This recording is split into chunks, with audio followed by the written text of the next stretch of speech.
Mantan Imam Besar Front Pembela Islam Rizik Syihab dirasa perlu untuk dihadirkan dalam sidang terorisme dengan terdakwa Munarman. Pasalnya kehadiran Munarman dalam berbagai forum yang membuat jaksa menuduhnya berbayat kepada pimpinan ISIS Abu Bakar al-Baghdadi dan melakukan perbuatan terorisme dalam kapasitas sebagai petinggi FPI. Pemeriksaan perlu dilakukan untuk memastikan kebenaran dari kesaksian tersebut. Jelas pengamat intelijen dan keamanan Stanislaus Rianta saat dihubungi Akurat.co Kamis 17 Februari 2022. Stanislaus mengatakan dalam aksi teror perlu diusut hingga aktor intelektualnya, termasuk para ideologi yang mendorong pihak lain terlibat dalam aksi teror. Pelaku teror diproses hukum, tapi jika ideologi dibiarkan saja maka terorisme tidak akan selesai, katanya. Namun Stanislaus menilai dalam penyelidikan sampai tahap P21 dan proses peradilan menunjukkan dakwaan terhadap Munarman sangat kuat, yakni menggerakkan orang lain untuk melakukan perbuatan teror. Hingga saat ini saya belum melihat terdakwa kasus terorisme di Indonesia diputus bebas tidak bersalah, ungkapnya. Dengan demikian, Stanislaus berharap penegakan hukum bisa mengusut sebagian dari terorisme di Indonesia. Harus fair, jika memang terlibat maka harus dihukum sesuai undang-undang yang berlaku. Tanpa penegakan hukum yang tegas maka terorisme akan sulit diberantas, tandasnya. Sebelumnya kuasa hukum Munarman Aziz Yanwar mengatakan pihaknya membuka peluang untuk menghadirkan Habib Rizik Syihab sebagai saksi meringankan dalam sidang Munarman. Aziz mengatakan pihaknya akan melihat terlebih dahulu kondisi Habib Rizik. Ia akan diupayakan, tapi kecil kemungkinan, kita lihat nantilah, ujar Aziz di Pengadilan Negeri Jakarta Timur, Rabu 16 Februari 2022. Diketahui saat ini Habib Rizik tengah menjalani masa tahanan di Barreskrim Polri. Aziz menyebut tidak terjadi kontraproduktif dengan kondisi Rizik bila dijadikan saksi, karena saat ini juga masih ditahan. Nanti malah kontraproduktif dengan posisi Habib Rizik sendiri, kata Aziz. Meski begitu, Aziz menilai dari sisi kompetensi Rizik bagus untuk dihadirkan, namun kemungkinan Rizik untuk hadir disebut kecil. Sebenarnya dari sisi kompetensi sangat bagus dan baik menghadirkan Habib Rizik Syihab, tapi karena faktor kondisi beliau maka kecil kemungkinannya, tuturnya. Bela Munarman, ahli hukum. Saya belum yakin Munarman adalah seorang teroris. Ahli hukum dan pengamat politik Refli Harun menyatakan dirinya belum yakin bahwa Munarman adalah seorang teroris. Diketahui bahwa sebelumnya Munarman diduga terlibat kasus terorisme. Dirinya terjerat kasus tersebut dikarenakan sempat terlibat dalam bayat yang disebut sebagai akar dari kasus terorisme. Sampai saat ini kasus tersebut masih dalam proses persidangan. Namun diketahui bahwa beberapa pihak keluarga pelaku bom bunuh diri telah menuntut Munarman dalam persidangan. Menurut mereka, hasutan Munarman telah melatar belakangi tindakan bom bunuh diri. Munarman pernah menjabat sebagai sekjen dari salah satu organisasi masyarakat, yaitu FPI. Kemudian dirinya terjerat kasus terorisme dan FPI juga ditetapkan sebagai organisasi masyarakat yang ilegal oleh pemerintah. Namun Refli Harun kini menjadi perbincangan hangat. Pasalnya ia membela Munarman dan yakin bahwa Munarman bukan seorang teroris. Saya belum diyakinkan kalau Munarman itu adalah seorang teroris. Belum diyakinkan. Bolehkah berpendapat seperti ini? Ujar Refli Harun dalam video yang diunggah channel YouTube Refli Harun pada Rabu 16 Februari 2022 dengan judul Curhat Munarman. Dulu dituduh komunis, sekarang teroris. Kenapa? Karena masih berkutat pada dua kegiatan ceramah, yaitu di Sumatera Utara, kemudian di Makassar. Kalau tidak salah satu di universitas itu dia hanya sebagai peserta biasa, ujar Refli Harun melanjutkan. Refli Harun juga menyatakan bahwa dirinya menjalin komunikasi dengan pengacara Munarman. Itu keterangan dari, kalau tidak salah, lawyernya Yanur Aziz yang mengatakan kepada saya bahwa yang dipermasalahkan itu Sumatera Utara dan Makassar, ujar Refli Harun melanjutkan. Tapi intinya adalah yang dipersoalkan itu adalah bayat dan bayat, ujar Refli Harun melanjutkan. Refli Harun berpendapat bahwa dirinya belum melihat tindakan terorisme yang dilakukan oleh Munarman.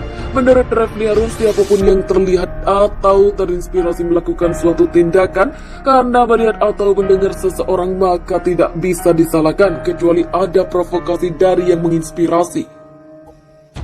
Saya belum melihat keterlibatan langsung dalam aksi teror yang kasualitas jadi bukan persepsi, ujar Munarman melanjutkan. Misalnya ketika orang mendengarkan pidato seseorang, lalu pidato orang tersebut dianggap bersalah. Kan tidak demikian, kecuali dalam pidato itu dia memprovokasi untuk membuat tindak pidana. Maka ketika seseorang melakukan tindak pidana, maka dia kena tindakan pidana, ujar Refli Harun melanjutkan. Tapi kalau misalnya orang terilham dari apapun, ia tidak bisa disalahkan, ujar Refli Harun melanjutkan. Atau misalnya saya lihat tokoh, gambar tokoh revolusioner, tiba-tiba saya melakukan tindakan revolusioner, tidak bisa disalahkan, ujar Refli Harun menjelaskan.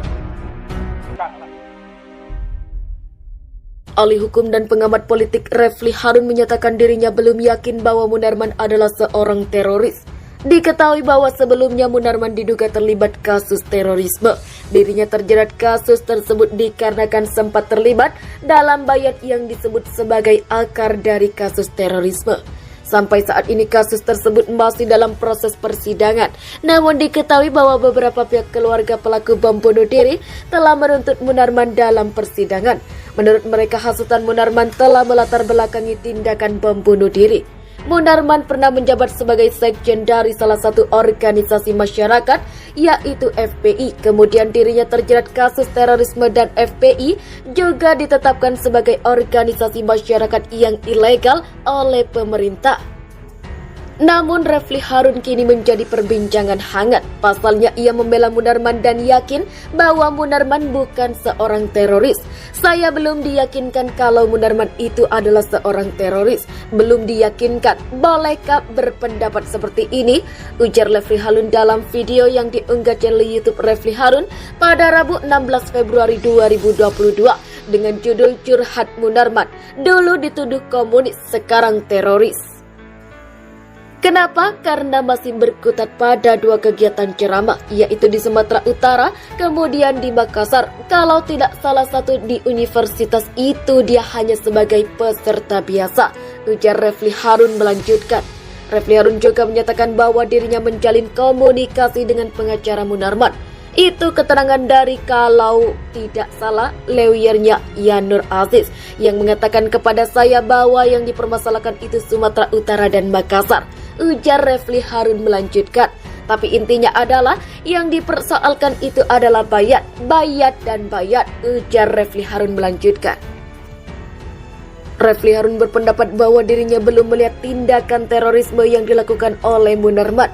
Menurut Refli Harun, siapapun yang terlihat atau terinspirasi melakukan suatu tindakan karena melihat atau mendengar seseorang, maka tidak bisa disalahkan kecuali ada provokasi dari yang menginspirasi. Saya belum melihat keterlibatan langsung dalam aksi teror yang kasualitas jadi bukan persepsi, ujar Munarman melanjutkan. Misalnya ketika orang mendengarkan pidato seseorang, lalu pidato orang tersebut dianggap bersalah. Kan tidak demikian, kecuali dalam pidato itu dia memprovokasi untuk membuat tindak pidana. Maka ketika seseorang melakukan tindak pidana, maka dia kena tindakan pidana, ujar Refli Harun melanjutkan. Tapi kalau misalnya orang terilham dari apapun, ia tidak bisa disalahkan, ujar Refli Harun melanjutkan. Atau misalnya saya lihat tokoh, gambar tokoh revolusioner, tiba-tiba saya melakukan tindakan revolusioner, tidak bisa disalahkan, ujar Refli Harun menjelaskan. Mantan Imam Besar Front Pembela Islam Rizik Syihab dirasa perlu untuk dihadirkan dalam sidang terorisme dengan terdakwa Munarman. Pasalnya kehadiran Munarman dalam berbagai forum yang membuat jaksa menuduhnya berbayat kepada pimpinan ISIS Abu Bakar al-Baghdadi dan melakukan perbuatan terorisme dalam kapasitas sebagai petinggi FPI. Pemeriksaan perlu dilakukan untuk memastikan kebenaran dari kesaksian tersebut. Jelas pengamat intelijen dan keamanan Stanislaus Rianta saat dihubungi Akurat.co Kamis 17 Februari 2022. Stanislaus mengatakan dalam aksi teror perlu diusut hingga aktor intelektualnya, termasuk para ideologi yang mendorong pihak lain terlibat dalam aksi teror. Pelaku teror diproses hukum, tapi jika ideologi dibiarkan saja maka terorisme tidak akan selesai, katanya. Namun Stainless menilai dalam penyelidikan sampai tahap P21 dan proses peradilan menunjukkan dakwaan terhadap Munarman sangat kuat, yakni menggerakkan orang lain untuk melakukan perbuatan teror. Hingga saat ini saya belum melihat terdakwa kasus terorisme di Indonesia diputus bebas tidak bersalah, ungkapnya. Dengan demikian, Stainless berharap penegakan hukum bisa mengusut sebagian dari terorisme di Indonesia. Harus fair, jika memang terlibat maka harus dihukum sesuai undang-undang yang berlaku. Tanpa penegakan hukum yang tegas maka terorisme akan sulit diberantas, tandasnya. Sebelumnya, kuasa hukum Munarman Aziz Yanwar mengatakan pihaknya membuka peluang untuk menghadirkan Habib Rizik Syihab sebagai saksi meringankan dalam sidang Munarman. Aziz mengatakan pihaknya akan melihat terlebih dahulu kondisi Habib Rizik. Ia akan diupayakan, tapi kecil kemungkinan, kita lihat nantilah, ujar Aziz di Pengadilan Negeri Jakarta Timur, Rabu 16 Februari 2022. Diketahui saat ini Habib Rizik tengah menjalani masa tahanan di Bareskrim Polri. Aziz menyebut tidak terjadi kontraproduktif dengan kondisi Rizik bila dijadikan saksi, karena saat ini juga masih ditahan. Nanti malah kontraproduktif dengan posisi Habib Rizik sendiri, kata Aziz. Meski begitu, Aziz menilai dari sisi kompetensi Rizik bagus untuk dihadirkan, namun kemungkinan Rizik untuk hadir disebut kecil. Sebenarnya dari sisi kompetensi sangat bagus dan baik menghadirkan Habib Rizik Syihab. Tapi karena faktor kondisi beliau, maka kecil kemungkinannya, tuturnya.